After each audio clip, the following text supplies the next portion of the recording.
Hello，咁多位歡迎嚟到得閒得滯。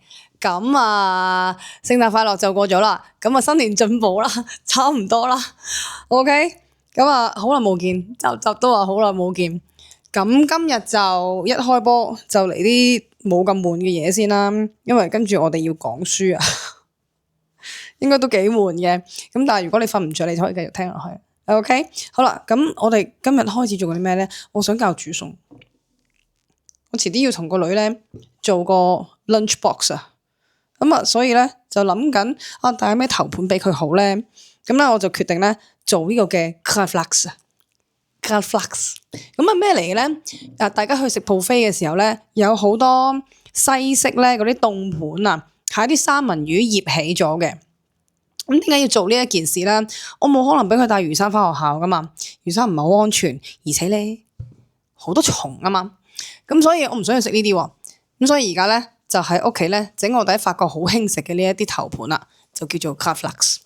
咁材料咩咧？材料當然就係你要有一份三文魚先啦。咁我呢一度係刺身嗰種三文魚嚟嘅，呢度我諗大概一嚿水120蚊到啦。咁呢一嚿你唔好切開一片片喎，因為要醃嘅喎。咁跟住咧就要大量嘅糖同埋海鹽啦。咁啊 make sure 咧你嗰個份量一比一，同埋咧係夠冚晒你條魚就 OK 噶啦。咁跟住就呢個啦。有一種香草呢就叫 dill， 係小茴香啊。咁我已經切咗啦。然之後咧你再會有一啲檸檬嘅皮，咁你中意就可以磨咗佢啦，唔中意咧。好似我呢啲懶到出汁嘅人咧，唔想磨啦，咁啊切片就算啦，咁啊都得嘅。咁然之後要點樣做咧？第一件事，拎起你條魚掉落去，跟住將所有嘅材料掉晒落去。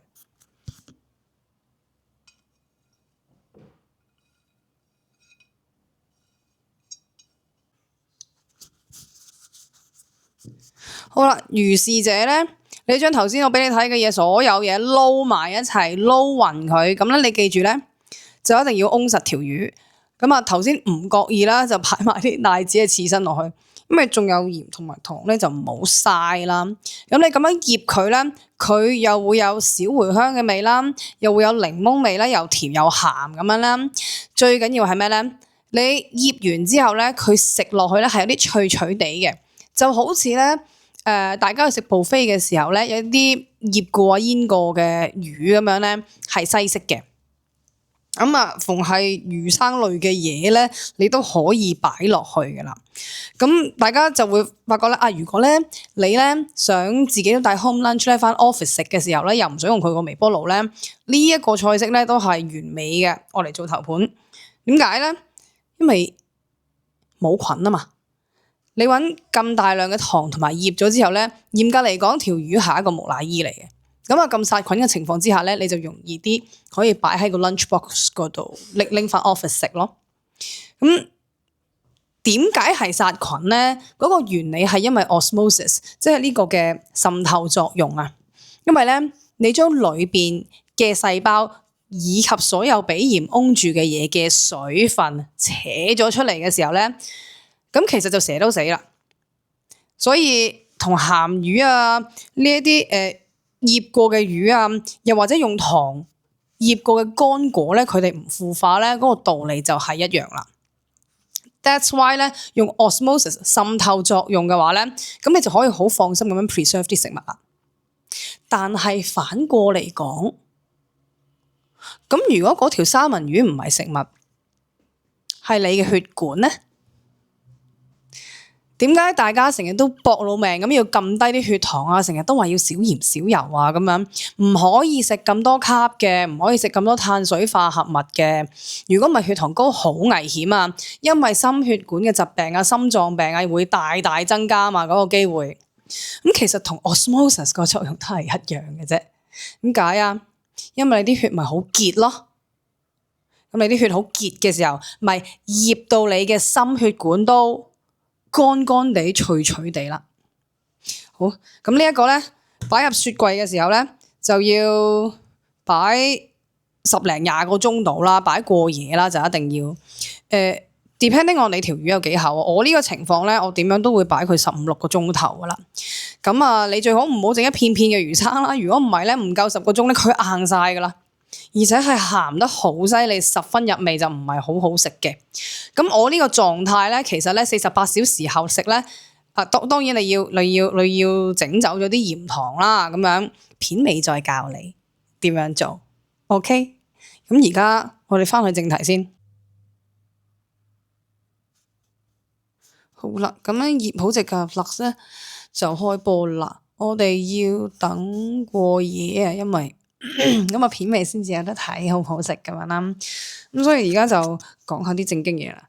咁啊，其實本來就係想講維他命 K2，咁都係講維他命 K2 嘅，不過又唔係真係維他命 K2 啦。咁我哋要講一隻 compound， 個名叫 Manitetranon。咁點解特登要講隻咁鬼煩嘅名咧？咁其實佢就係維他命 K2 嘅一種，佢係叫 MK4。嗱，如果你有留意開的話咧，大家好中意咧食維他命 D3 嘅時候咧，咪要跟個維他命 K2 嘅。咁其實維他命 K2 咧係一個好大嘅 category 嚟嘅，裏邊起碼有9種咯。咁所以一般嚟講咧，好多人咧都會食 MK7 咯。咁 MK7 咧其實咧就係細菌產生嘅。咁 MK4 有幾咁特別咧？點解特登我要拎出嚟講咧？仲要講咁耐咧？今日因為咧 MK4 咧嚴格嚟講咧都唔係嚴格嚟講嘅，應該係實在地咧，佢唔係一個維他命嚟嘅，佢係你身體嘅一部分嚟嘅。佢係身體你一部分，佢嚴重到喺你血充滿住晒你各大嘅主要器官超過20個，包括你嘅眼、腦、胰臟、心、肺、肝咁樣，因為佢喺血管內壁同埋軟骨咧都係會做出嚟。咁咧我今日咧就必須要咧同大家咧講清楚咧呢隻 MK4 Manitetranon 喺身體裏面嘅角色，佢唔係普通嘅維他命 K2。咁樣講咧，我成日覺得咧又有啲好似 D3 嗰個遊戲咁樣啦，成日同你講維他命 D3 為乜鬼嘢他命啊？佢其實係一個荷爾蒙嚟噶嘛，你曬太陽就有啦。咁 Manitetranon MK4 其實都係同樣嘅道理，根本就係你身體大部分嘅器官同埋血管都曉做嘅。咁佢就唔好一聽咗，係維他命嘅，以為係一定要食落肚。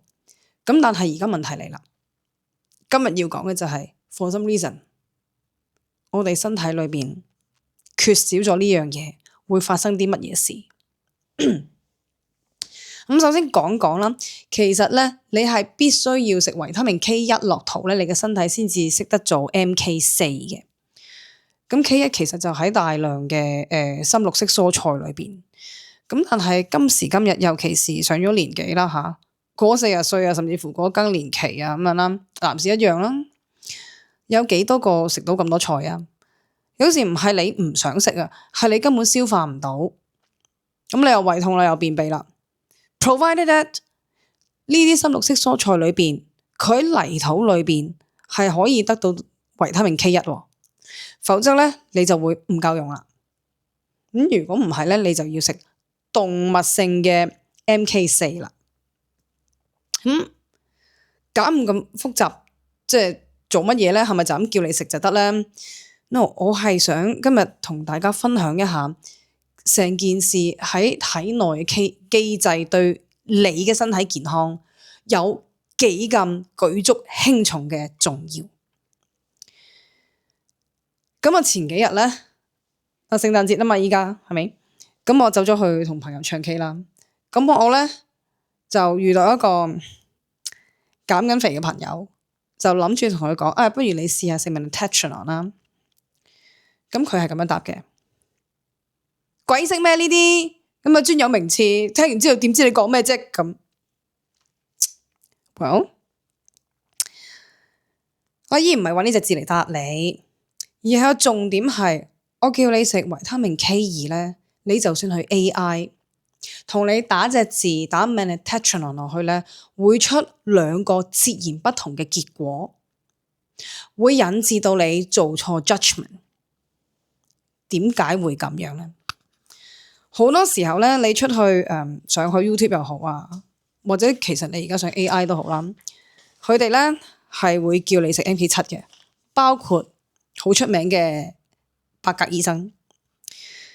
咁事實係咧，你食咗落肚嘅 MK7啦，呢一隻比較普遍受歡迎嘅維他命 K2咧，大量都係留喺你嘅直腸裏面，直腸就係幫你屙噗噗暢順啲啦。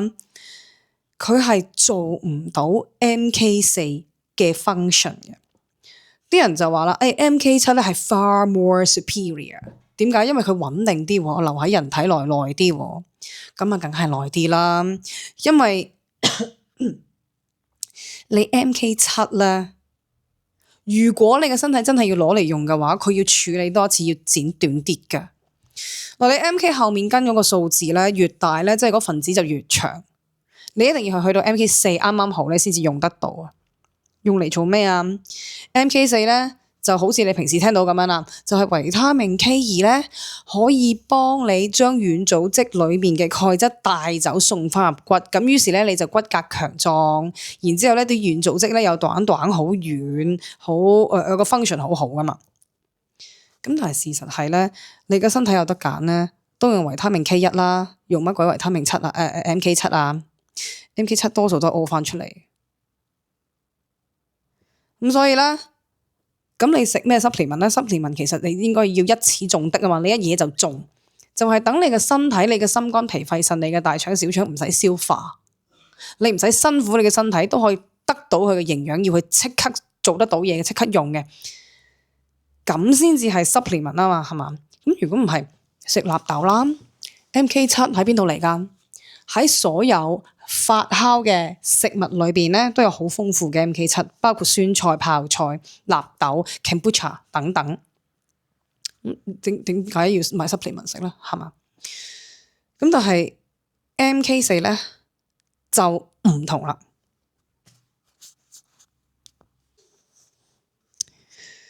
好啦，咁啊，bear with me 啦。跟住落嚟咧，有啲咁多學術性，有啲咁多悶。不過咧，我相信你會好想知啦。好啦，跟住落嚟咧，我哋慢慢咁樣解釋一下 MK4咧喺人體嘅機制度啦。咁我要介紹兩種蛋白俾大家聽。咁呢啲蛋白咧，就有一個咧就叫做 matrix GLA protein， 記住先，我哋叫 MGP， 叫佢做 MGP 蛋白質。咁佢點嚟嘅咧？佢咧就係由我哋身體裏邊咧兩種細胞產生嘅，一個就叫 VSMC Vascular Smooth Muscle Cells。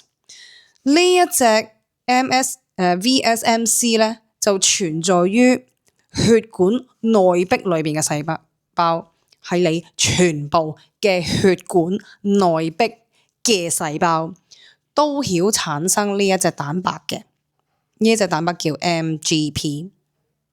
仲有另外一種細胞咧，都曉咧分泌出呢一種蛋白質嘅，佢叫 chondrocytes，就存在於我哋嘅 cartilage 軟骨嗰度。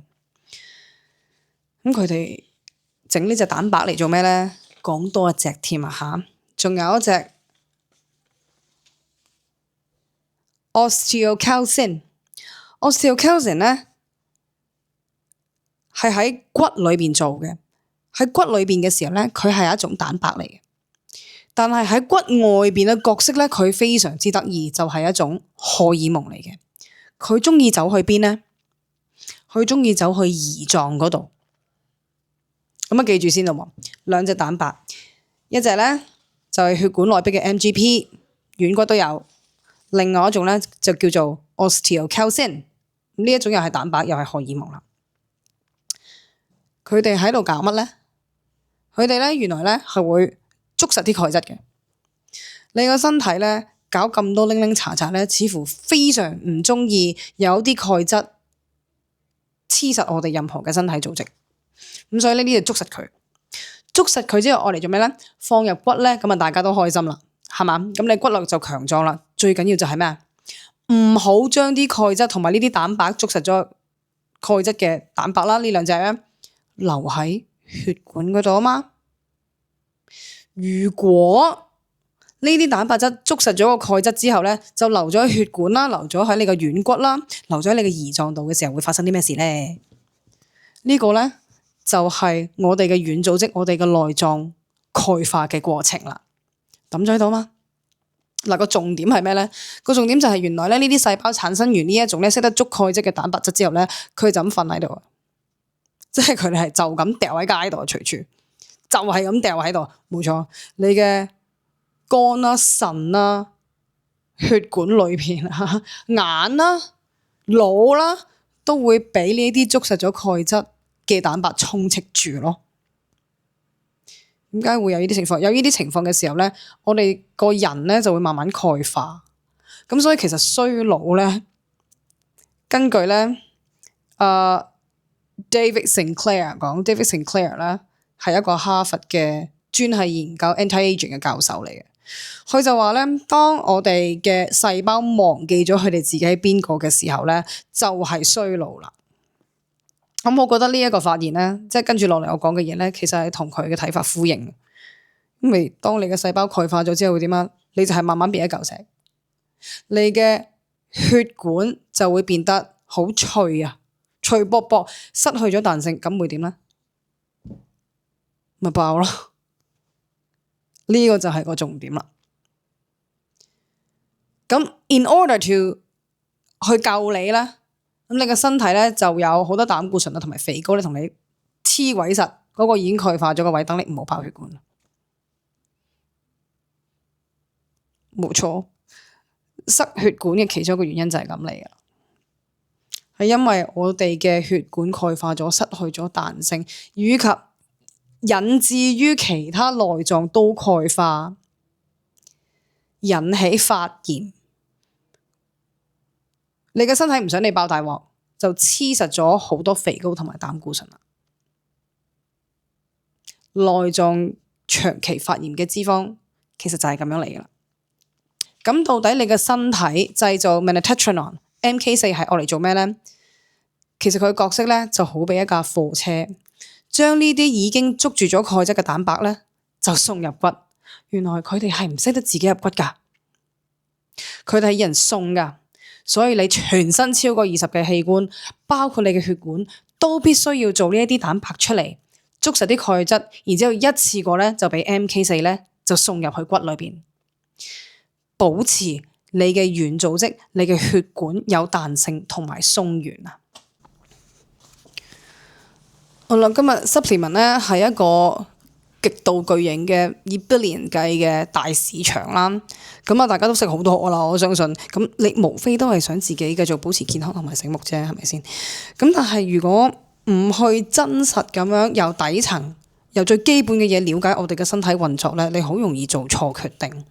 咁所以你就知道咧，點解如果你真係要揀食維他命 K2 嘅時候咧，又或者可以天然咁樣吸收啦，你揀嘅就唔應該係 MK7 啦，你應該要揀 MK4 啦，因為係 MK4 先至有能力幫你處理呢個鈣化嘅問題。唔係做乜一個二個，我哋而家成日都要，哎呀食薑黃啊，食綠茶，因為抗炎，好似咧每一件事都要抗炎嘅。咁個問題係你邊度得嚟咁多鹽法咧？點解你成日？我知道我哋好多塑膠，好多毒素，好多重金屬。咁嚴格嚟講，你係應該曉排翻出嚟嘅喎。發炎係一個保護你嘅機制嚟嘅。當你受咗傷嘅時候，你要發炎，生翻啲新嘅組織出嚟，你先至好翻嘅。咁點解我哋長期處於一個發炎嘅狀態咧？你個關節炎啊，係嘛？呢啲係要幾廿年食藥食到去死嗰日嘅。點解你個關節會發炎啊？但係一開始發炎係咩原因先？咁而家咧就提供多咗一個可能性俾你啦。會唔會係你嘅關節開始鈣化咧？其實純粹就係因為你唔夠 Minettetranon MK4。好啦，去到呢度咧，咁我諗大家應該估到我跟住落嚟想講啲乜嘢啦，就係講呢個嘅呢個嘅胰島素抗阻啦。咁啊，我哋啱啱講咗啦，胰臟都會做呢件事噶嘛，胰臟好有趣噶嘛。胰臟裡面有 osteocalcin， 記唔記得？有呢一個荷爾蒙或者係叫做 protein 啦，呢個蛋白啦。佢喺骨度走過嚟嘅喎，喺骨做完之後咧就送落個胰臟。點解會咁得意嘅咧？原來咧胰臟咧同骨中間咧好似有個協議咁樣啊，大家咧互惠互利，一齊要做啲嘢。咁咧就同胰島素抗阻咧有一個好緊密嘅聯繫啦。osteocalcin 咧嚟到胰臟嘅時候咧，佢最大嘅責任啦，佢有好多責任嘅，佢好多嘢要做嘅，但係最大嘅責任係咩咧？就係叫你個胰臟逼一啲胰島素出嚟啊！大家知道啦，你唔夠胰島素嘅時候咧，咁你個血糖係失控噶啦。That's why 咧，糖尿病人咧就係要打胰島素，其實就係咁嘅原因。咁但係胰島素抗阻就係話咧，啲細胞同你講：喂，你咪再嚟啦，你唔好再懟啲糖入嚟啦，我唔要你啊！咁呢啲就叫做胰島素抗阻，即係啲細胞唔聽胰島素話啦，你唔好送啲糖入嚟啊，揼你啊！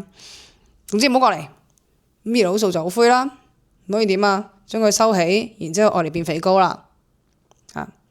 呢個就係成個機制啦。咁但係osteocalcin咧有一個條件嘅，佢識喐。佢係要俾人 activate 嘅，佢要激活嘅，即係好似咧你用信用卡咁樣 osteocalcin 就係嗰張信用卡，你唔可以即刻用啊嘛，你要打電話去 activate 佢噶嘛。邊個負責做嘅 activation 啊？MK4 Magnetetron 冇咗 MK4 osteocalcin 企喺度掛住捉實啲鈣質，鈣化你個胰臟，你就冇晒胰島素啦。就係咁，所以其實嗰個重點唔係喪打啲胰島素落個身解決問題啊，而係咪應該俾翻啲 MK4佢咧？咁啲 osteocalcin先至識得喐翻，再進行自己嘅功能，去響胰臟裏面分泌翻胰島素出嚟咧。亦都要喺度咧澄清一下咧，胰島素喺身體裏面嘅角色啊，因為呢啲年紀咧，包括我自己啦，都好關注血糖噶嘛。咁啊，成日都話咧，胰島素係會 regulate 血糖嘅，好關注升糖指數呢啲咁嘅嘢啦。咁但係咧，你就算而家上 AI 問咧，佢都係話俾你知，胰島素咧嘅角色咧就係輸送咧你血裏面嘅糖分咧入去啲細胞度，等你產生能量。喂，呢一件事咧，我覺得完全係走咗個 focus 咯，因為你做呢個係一個動作嚟嘅啫。你個任務，你個目標係乜嘢呢？胰島素嘅存在其實就係搏晒老命去維持你血液裡面嘅糖度響一個合適嘅 level。我講多次，胰島素嘅角色，佢嘅存在嘅價值就係為咗令到你嘅血嘅糖度響一個合適嘅 level。所以一係佢送啲糖入去俾你啲細胞，喂，你用咗佢；唔係的話，佢同你儲起佢，寧願變肥膏，你都唔好整啲糖喺啲血度流。如果唔係會點啊？咁啲血嘅糖分咁高，會有啲咩事發生啊？咁咪即係葉卡 flux 咯。啱啱片頭啊做咗過你啦，係咁樣喪到啲糖鹽落去嗰條三文魚度，佢會醃到佢脆脆地嘅。聽日唔係一陣間係片尾醃食，因為 osmosis 嘅原因嘛，因為滲透作用啊嘛，即係去到咧細胞會有一個擋唔住嘅地步，係咁樣俾糖衝入去，佢就會失去咗佢合適嘅濃度，以致不能夠再 function。咁其實咧係一個變木乃伊嘅過程，咁所以胰島素嘅存在係為咗咁樣。Therefore，我哋而家就更加明白到，無論你做幾多運動都好，你係高矮肥瘦都好，點解有啲人咧，即係出完 trip 2個禮拜唔做運動，哎呀就即刻肥翻啊咁樣？點解就算你瘦啊，你個內臟脂肪都可以好高？哎呀，都係有胰島素抗咗，胰島素抗咗個胃口你睇得出噶嘛？明明食咗一餐好豐富嘅，嗰餐豐富係你食咗好多海鮮啊，食咗勁多牛扒，明明食埋一個大嘅 Caesar salad 啊，唔得，食甜品有第二個位嘅，就係一定要食甜嘢你先至安樂，一定要飲杯甜嘅飲品先得。又或者咧無飯不歡，夜晚咧冇飯到肚冇飯氣就唔舒服噶啦咁樣，一定要食飯咁樣。其實呢啲就全部都係胰島素抗咗嘅一個症狀嚟嘅，亦都唔係你食啲什麼少油少鹽啊，走去運動可以解決。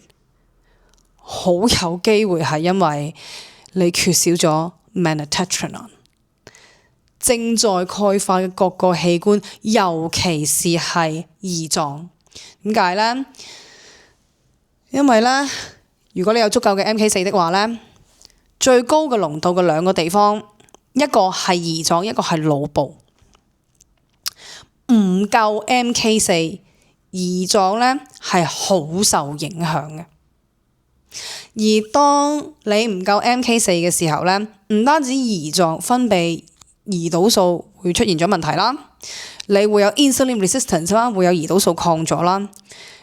其實如果心嘅血管都塞得呢，你腎啊同埋肝嘅血管同樣塞得。咁但係呢一度嘅情況會有少少唔同，因為呢，佢唔一定係塞嘅，佢可以係鈣化咗之後齋發炎，然之後又好返，好返之後又發炎，發炎之後再好返，咁係咪會產生好多疤痕啊？呢一個呢，就係你輕度纖維化嘅開始啦。好啦，阿姨亂吹嘅啫，係咪？都係亂吹嘅。呢個節目叫得閒得滯，純粹喺度教煮餸嘅啫，千祈唔好信我啊嚇！自己走去做 research。咁啊，反正都係啦，唔覺意讀埋一個日本嘅 research 俾大家聽，睇下日本人點樣處理上咗年紀嘅人呢？已經有嗰個肝纖維瘤邁向緊肝癌嘅情況，佢哋點處理啦？嗱，呢個 study 咧係2002年做嘅，就有一位咧66歲嘅日本女士，咁佢咧已經有一個嗰啲纖維瘤啦，咁啊肝開始纖維化啦，咁咧亦都咧度咗好多指數啦，佢咧就將要咧邁向肝癌，要生腫瘤啦。咁佢哋點做咧？佢哋就俾咗一種 syrup 佢啦，叫 ACE1 係啦。嗱，呢個唔係淨係俾維他命 K2 去食嘅。咁呢個 title 寫得好衰嘅。個 title 咧，佢呢度咧就話 combined treatment of vitamin K2， 為乜嘢 vitamin K2 啊？根本就係 MK4，要睇到裏邊先知。裏面就話咧，俾咗呢位女士食45 mg 嘅 MK4， 1年之後癌症指數冇晒，纖維瘤都唔見埋。咁呢一個係咪一個叫 study 咧？嗱，呢個叫一個 report 啦，話哎呀有人嗰個效果咁好喎，咁樣啦。咁啊 post 咗出嚟嘅 PubMed 揾到嘅嚇，信不信就由你啦。嗱，無獨有偶喺日本呢一個咧人口咁嚴重老化嘅地方咧，一早已經咧有 solution 咧係去醫骨質疏鬆嘅喎。佢哋咧有一隻藥叫 Glad-K， 你估係咩嚟嘅咧？個名叫 Glad-K 咧，其實咧就係45 mg 嘅 Magnetetron， 專係醫骨質疏鬆，又係45 mg， 又係 Magnetetron。嗱，咁你可能咧知道咧，如果你食開維他命 D3啦，好多人都叫你跟啲 K2 啦咁樣啦，就跟幾多咧？就咁求其上去咧，就問下 AI 咁樣咧。佢哋都會建議你咧食180個 mcg 嘅 K2 嘅，仲要係 MK7 添。好啦，我哋嚟講下呢啲 supplement 嘅 unit 啦，真係好鬼討厭，我覺得呢啲完全係斤同埋兩嘅遊戲嚟嘅。講清楚，好啦，日本人叫你食 Glad-K 食幾多？係45 mg。mg 係咩咧 ？milligram 就好比1斤，即係45斤，不換肩㗎嘛，係斤啊嚇！你量米仲斤嘅 ，OK？咁 MCG 係咩咧？你想去 AI 去叫你食180 MCG 啦，3個月就見功效啦咁樣。MCG 即係 microgram， 比 mg 少1000倍，即係 MCG 咧就好比1克量咩？量金啊！即係叫你食45斤嘅嘢咧，你食180克。咁你食完3個月之後有功效都恭喜你啦。咁所以咧就自己留意一下啦。嗱，打個譬如啊，譬如話你而家咧可能啱啱生完 BB 啦，中焦呢個位又橫膈膜對下盤骨對上咧就即係就身形唔及得生 BB 之前啦，咁千祈唔好氣餒，有得搞嘅，你可以翻去嘅。咁你首先咧就必須要停晒你所有嘅發酵食品，包括 kimchi 啊，千祈唔好再食泡菜，唔好食酸菜，唔好食納豆，尤其是係 kombucha， 仲有蘋果醋都唔好飲。所有嘅發酵食物你都唔食得。點解咧？因為呢種酸咧，你入去咧俾個肝洗完第一次之後咧，其實會變酒精嘅。咁你就非酒精性嘅脂肪肝咧都變酒精性嘅，好毒嘅，對個肝非常唔好。呢啲發酵食物咧，其實從來都係一個細細碟嘅前菜嚟，係唔應該食得多嘅。咁你可以喺秋冬嘅時候咧，跟其他食物食，但係咧直接飲嗰啲汁咧，尤其是係 kombucha， 極度唔建議。咁所以咧，若然你已經有呢個問題嘅時候咧，就請你停低啦。咁啊，第二係你要做啲咩咧？第二係唔好食 D3 啊，supplement 嗰種係啦。點解咁講咧？其實咧，應該係話任何油溶性嘅 supplement， 我唔係話嗰個營養啊嚇，我唔係話你唔好食嗰個食物啊嚇，你係可以去食下魚肝油噶嚇，吸吸啦嚇，當然你唔可以食一碗飯咁樣啦，撈住佢。點解咁樣講咧？所有油溶性嘅 supplement 咧，你要極度小心處理，尤其是已經有咁多處理緊發炎嘅脂肪堆積喺身體裏邊。好多人都話咧，哎呀，你個都已經當咗維他命 D3咧係必需品咁樣啦。因為咧，尤其是如果住喺好似我以前咁樣住喺法國啊，你喺英國冇乜太陽，你就一定要食咁。其實唔係嘅，你要好睇自己嘅身體情況。若然咧，你個肝咧積住晒脂肪，或者甚至乎你嘅心血管裏邊咧，你已經就嚟要去通波仔咁嘅地步咧，你食咗 D3 入去咧，佢只會溶喺呢一啲脂肪度，佢 metabolize 唔到噶，佢不能夠被新陳代謝吸收而使用，變成一種你有用嘅荷爾蒙幫到你健康，佢唔會嘅，佢只會溶咗落去，佢 lock 實咗嘅。咁但係咧 lock 實咗大鑊啦，咁你排唔翻出嚟啦。咁啊連埋咧嗰兩隻曉得足鈣質嘅 protein 一齊塞喺你嗰啲血管度噶啦，咁啊真係鹽上加鹽，我恭喜你啦。咁所以咧，所有喺呢啲情況之下，你已經係因為健康而要減肥嘅情況，就唔好食一啲油溶性嘅 supplement 住啦。你要清理咗呢一啲脂肪先。咁一個斷食啦，相當神奇，相當有效，但係亦都唔可以亂斷食啦。遲啲你想知道點斷食啊？Like、subscribe 同埋 share， 撳埋叮叮鐘，下次整條片話俾你知點樣慢慢一步一步達至斷食，咁你個人呢會重新 reboot 過。OK， 今日講住 K2 先，咁好啦，你就唔好鬥 D3 住啦。咁但係當然啦，如果你係諗住進入生酮嘅，咁你梗係可以食魚啊嗰啲啦，係咪？你可以食冬菇咁樣啦。不過菇呢，喺中醫嘅角度嚟講咧，都幾濕㗎。咁所以咧，如果咧你已經有胰島素抗阻啦，甚至乎係即係咁大個肚腩咁樣咧，就最好唔好食太多住咯。我會覺得即係 MK4 Mediterranean 會好幫到你。咁另外當然就係你要cut carb 啦，係咪？掉晒種子油啊，什麼花生油啊、粟米油呢啲咁樣嘅垃圾啦，裏面全部都係吃精啦。咁你當然會繼續發炎啦，不過就唔係因為鈣質問題啊，係嘛？咁啊轉翻做麻油啦，或者係牛油啦，唔使 cut 晒級，但係你起碼要 cut 大量個級啦。咁所以就食 Manhattan 啦，食咗先至講。好啦，咁啊，俾一個大概嘅範圍你啦。咁啊，人哋日本人愛嚟醫病就食45 mg 啦。咁我自己點咧？我自己食咗2-3年度啦。咁但係我唔會日日食啦，得閒咧停3-4個月不等咯。我唔着重我日日一定要食咁樣嘅。咁啊，我都覺得冇咁嘅需要啦。我而家呢個狀態。咁但係我44 kg 啦，我自己有需要嘅時候，咁咪一日食嗰5-6 mg 咯。咁我幾時會真係食得多咧？譬如話係叫做10 mg 咁樣咧，咁就係我預咗我自己要有大量運動嘅時間啦。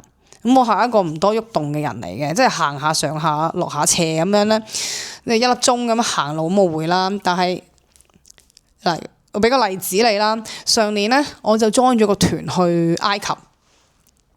我呢個團咧真係辛苦到阿媽都唔認得。我係咪有連續4日啊？我都要凌晨3點起身啊，陰公。哇！有一日我係要連續入去行2個金字塔啊，辛苦到嘔啊，真係。咁嗰啲時間咧，我知道我係極度唔夠瞓啦，我個體力需求極大啦。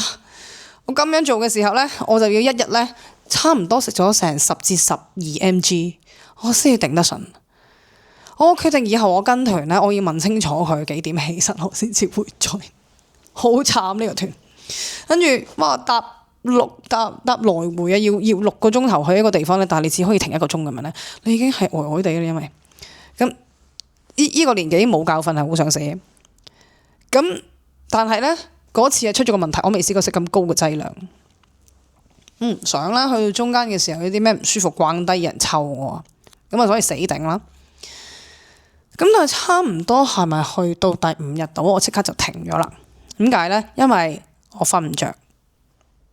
瞓唔着咧係一個 sign 嚟嘅，就係話俾你知你食得太多啦。我哋轉頭先講呢件係乜嘢一回事。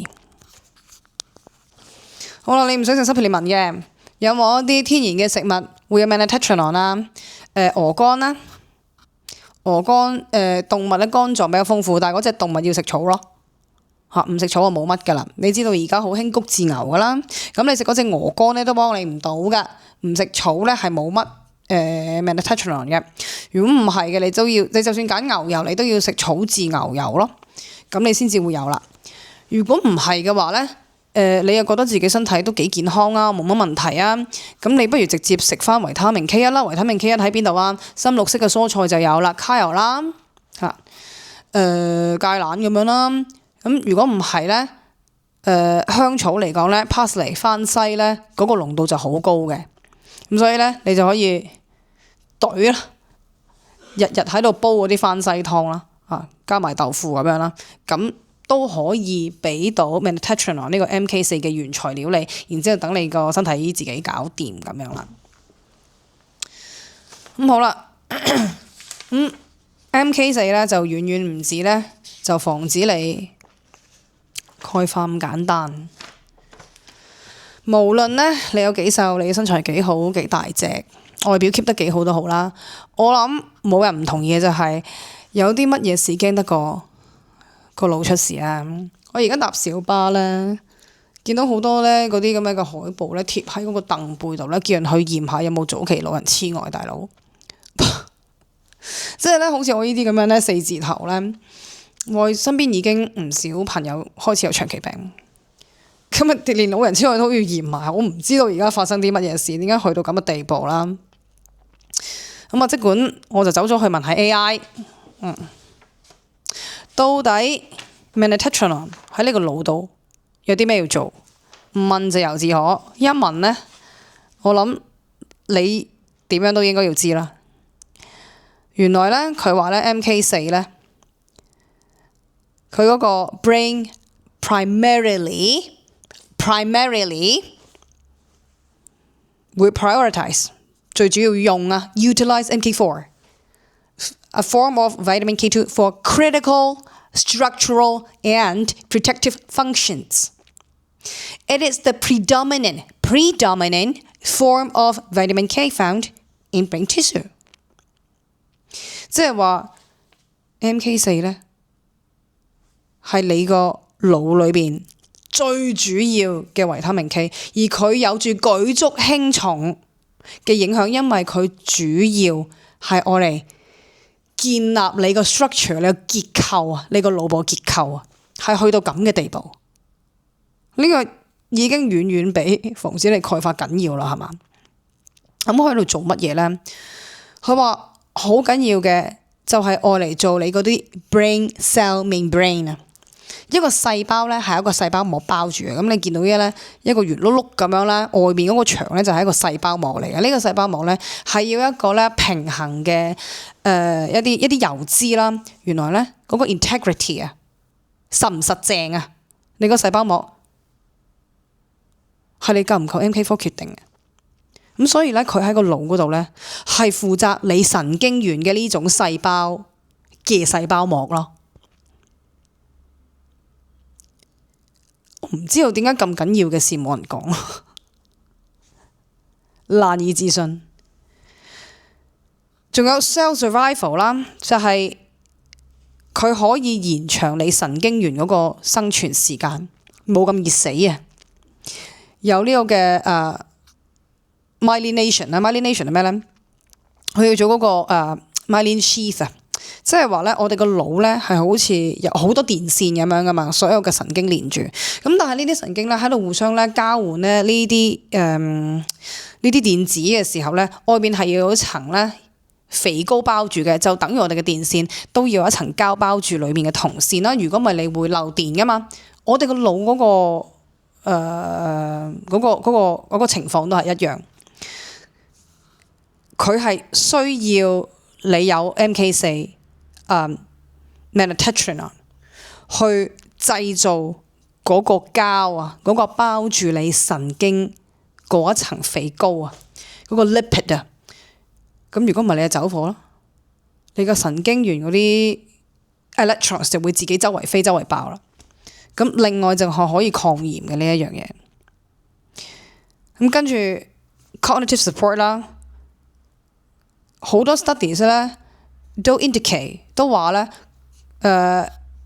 ，MK4 有機會可以減低老人痴呆嘅機會，純粹就係因為你個腦冇咁容易纖維化啊。MK4 咧，你有足夠嘅 MK4 咧，仲可以提升你嘅記憶力同埋學習能力，仲有呢個嘅 hippocampal neurogenesis 啊。咁即係咩意思咧？我哋個 hippocampus 啊，喺個腦度有一個位叫 hippocampus 咧，係負責處理呢一個嘅記憶嘅。嗰度嘅神經係可以再生嘅，但係你再生嗰個條件咧，其中一個原料咧，原來就係 metathetrone。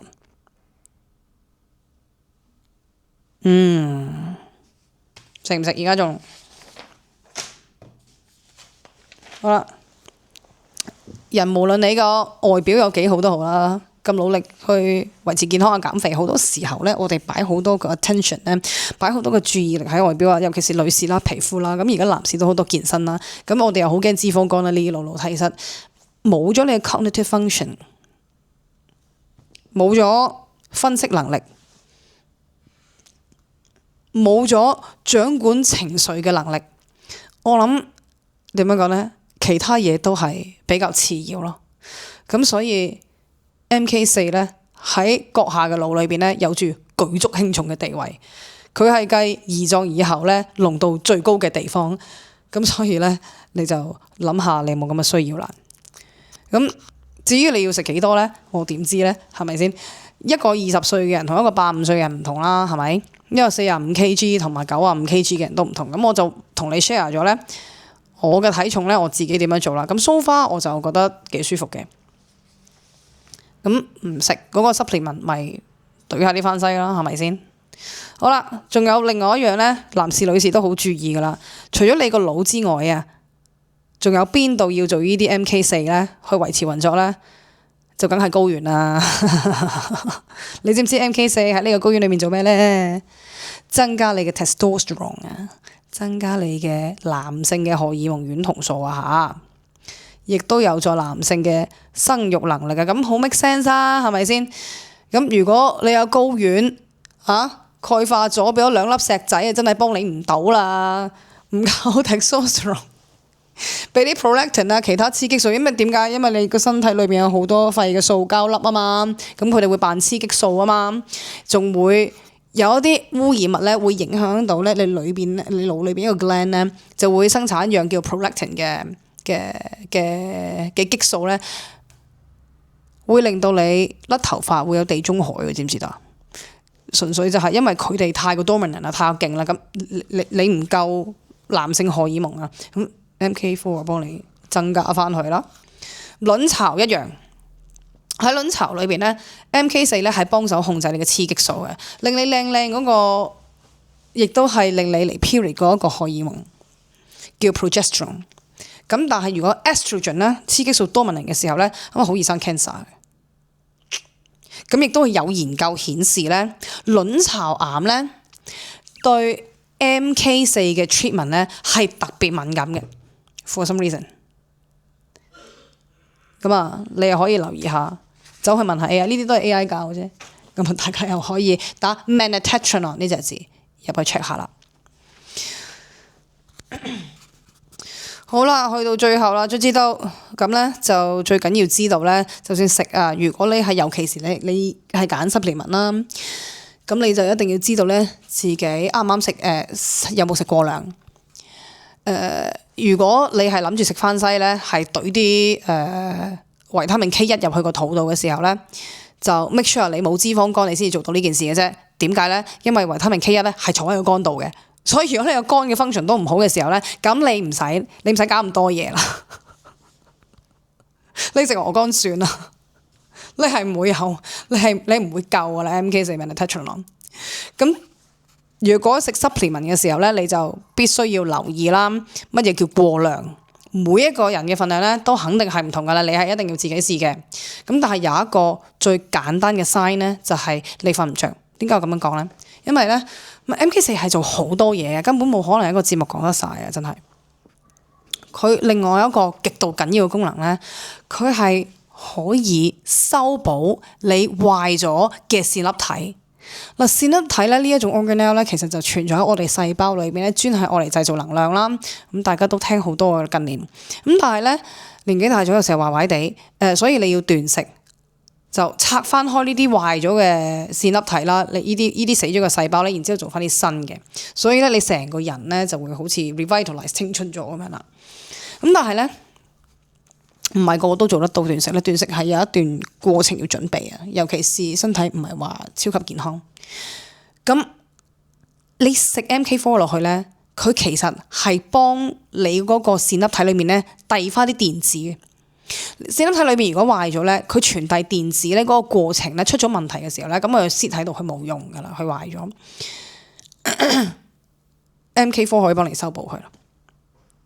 依個亦都係點解咧？我走去要行2個金字塔嘅時候咧，食 MK4 咧係1個鐘頭內咧即刻俾到我咁多嘅能量走去行，因為佢幫你用血糖。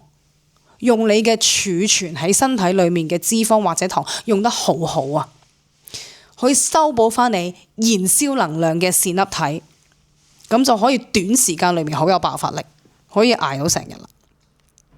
咁呢啲當然係短期嘅措施，你都唔應該咁樣做。咁但係有啲咩嘢會令到你件事 fire back 咧？咪就係太多咯。咁你咪好精神咯，你咪好多能量咯。咁你咪瞓唔着咯，咁呢一個咧就係一個 telltale sign 咧，話俾你知咧，你食得太多啦，你千祈就一定要停啦。咁你都唔應該淨係停1日咯。點解啊？記唔記得阿姨講過啊？油溶性啊嘛件事，凡係油溶性件事就會積啦。Say for example， 咁你一日食5滴，6日你食咗幾多粒啊？咁啊6、5啊中30，咁其實你係食咗30滴。去到第7日啊，真係 test 你啦，到底你用晒嗰30滴未？咁所以咧食呢啲油溶性嘅所有嘢，唔係淨係 MK4 嘅，唔係淨係 D3，你一定要唞啊！咁啊，食2日唞1日咁啦，食5日唞2日咁啦，睇下你個量啦，你自己就啦。咁就千祈喺你已經瞓唔到嘅時間咧，就唔好再食啦。要停，你已經食咗1個禮拜，咁咪停到你覺得舒服啦，停多1-2個禮拜，咁你由翻少少開始咯。咁第二個 sign 咧係你食得太多係咩咧？就係你冇乜胃口啊！食完嗱，我哋話啦，佢好幫助你嗰個分泌胰島素噶嘛。咁其實咧，佢最神奇地方，如果你想減肥，我希望你聽完之後唔好雙眼發光啦，因為呢個真係太美好啦呢件事。咁啊喺呢一度咧就講下一隻 drug 叫做 Ozempic， 唔知大家有冇聽過咧？本身咧佢其實係一隻糖尿病藥嚟嘅，佢行嘅係 GLP-1 pathway。咁呢一個咧 GLP 你記住個字先咧，其實咧係 trick 你個腦，話俾你知，喂，我飽啦，我唔想食。咁所以咧好多明星咧都會打呢支針落嚟咧急速減肥嘅。咁但係咧呢支針咧，我真係覺得任何人類鬥都唔應該鬥啦。因為咧 trick 你咧覺得你唔肚餓咧，真係個 trick 嚟嘅咋。你係監生餓瘦，但係 Manitetrolone 就唔同啦。食得 adequate 嘅時候咧，你係對 carb 冇胃口嘅，冇興趣食甜嘢嘅。但係你唔係完全冇胃口，你係仍然會食肉嘅。即係話我食完一條三文魚，我再加埋個 Caesar salad 之後咧，我係冇興趣飲甜嘢同埋食蛋糕嘅，係零，係失去咗嗰種興趣，係零。你叫我經過咧隔離咧喺度焗緊croissant咧，我以前好鬼大人嘅，經過聞到呢啲牛油味，我要衝入去食，我冇晒嘅係。點解咧？你滿足啊！一個人滿足咗，你嘅身體滿足咗，得到嗰個營養，你係唔應該要再追求甜嘢噶嘛？咁呢啲就係控制胰島素控制得好嘅結局啦。咁但係如果你冇晒胃口，咁啊真係食得太多啦。點解咧？因為 MK4 咧，佢會增加呢個 GLP-1 嘅 circulation。嗱，佢唔係直接俾 GLP-1 你，呢個係一個咧由你食飽咗之後咧有飽肚咁啦，你身體自己製造出嚟嘅嘢嚟嘅，係叫你話停啦，咪食啦，我夠啦咁嘅意思。佢唔係話增加你，但係佢會 facilitate 嗰個 circulation， 佢會令你用得更加好。咁但係如果你嗰個 MK4 個量太多嘅時候咧，咁你又誤會咗啦，你個身體會誤會咗你唔想食嘢啦。咁呢啲 usually 咧就伴隨你夜晚瞓唔着之後咧，若果你真係有咁嘅症狀，食完之後你瞓唔着咧，然之後但係又冇晒胃口嘅話咧，咁 pretty sure 你嗰個 MK4 intake 應該係太高，咁你就千祈絕對要小心啦。咁所以咧，呢啲食幾多咧，每一個人都應該要試。咁但係一般嘅 AI， 一般嘅醫生會同你講係180 mcg 啦，咁就最安全啦咁樣啦。OK，呢啲係佢哋嘅建議，你 follow 啦，你聽啦。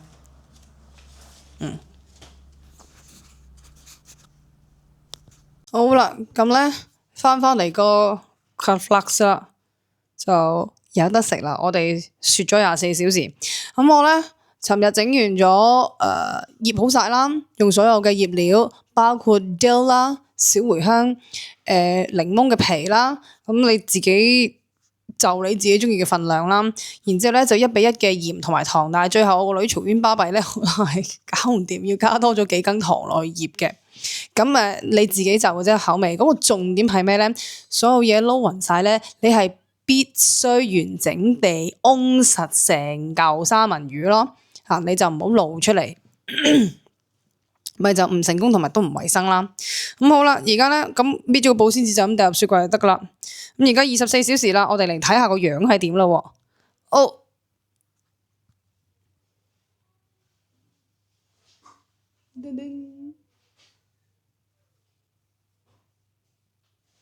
嗱咁你咧就會見到一啲咧黑色嘅 liquid，因為我用黃糖啊嘛。佢係有啲濕晒噶啦，咁即係話咧，佢已經咧因為滲透作用 osmosis 啦，就將三文魚嘅組織裏面嘅水咧就扯咗出嚟。咁你點知道佢安全咧？你點知道你自己醃得啱唔啱咧？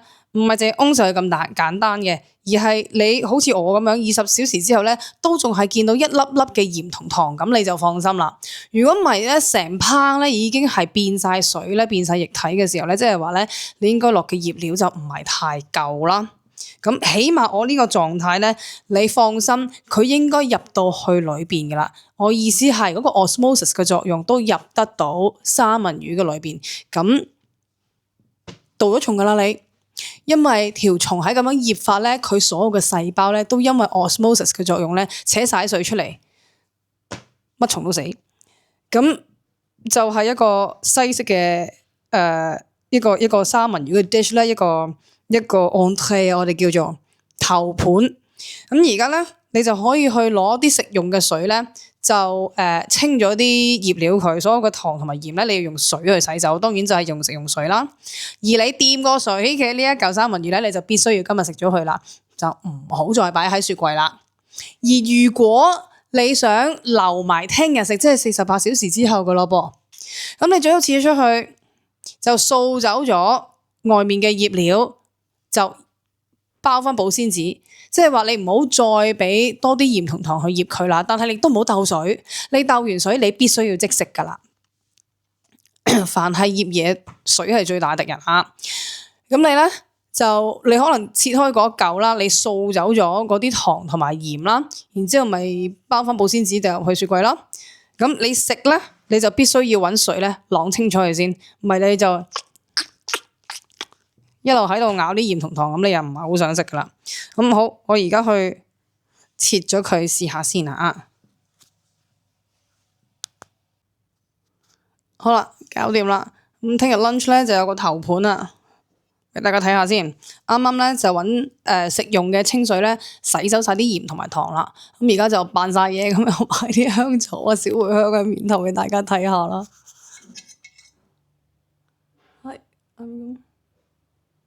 係咁樣，係啦，咁試一嚿先。